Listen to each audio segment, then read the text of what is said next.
Charles the Second. This here's about Charles the Second.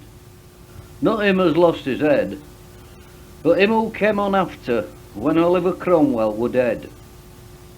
He courted a lass as sold oranges up and down old London town. Nell Gwyn was what they called her. She played hide and seek with his crown.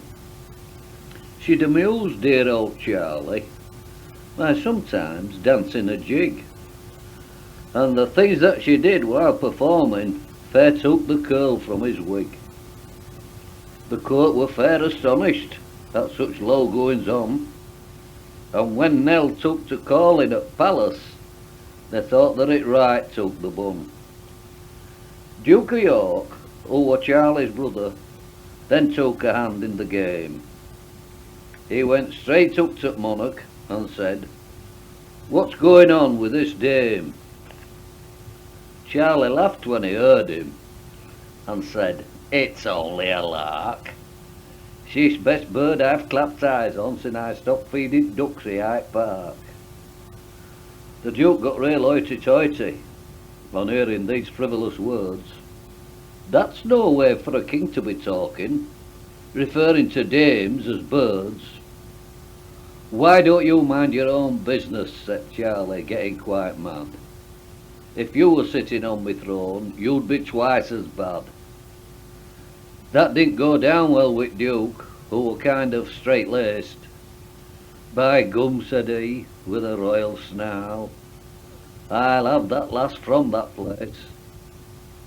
When Nellie found out what was happening, she really started to fret, for selling oranges was not what it was, and Charles was her second best bet.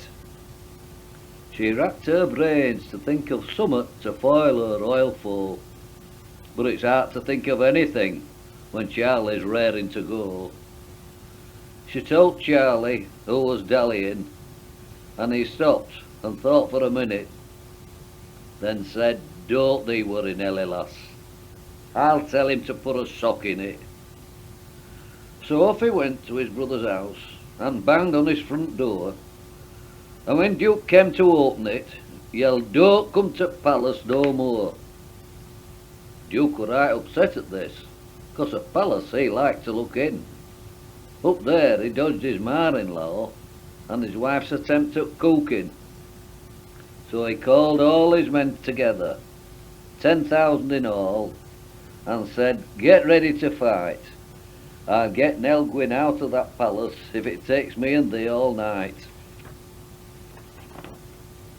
Now to get to palace they had to climb a big hill, and it were hell of a walk.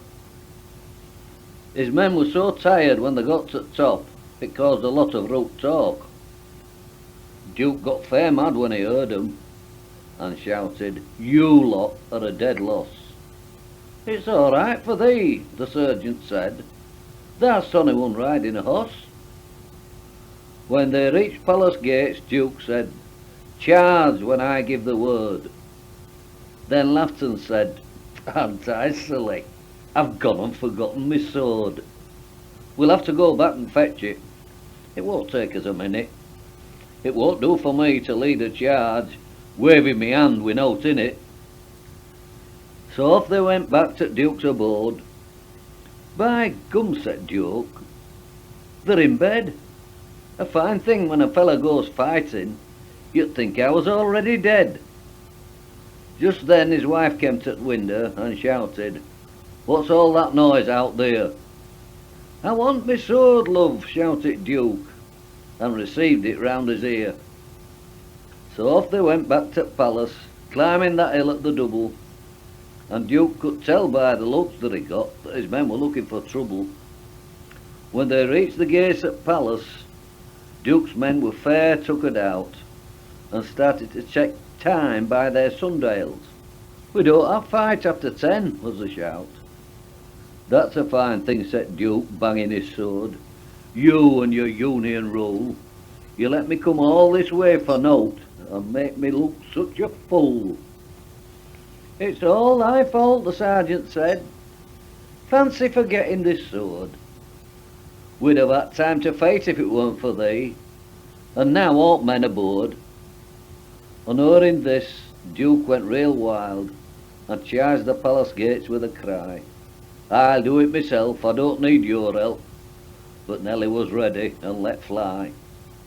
She caught the Duke, a real beauty, with an orange as big as St. Paul's Dome. It sent Duke of York flying, and wishing he'd never left home.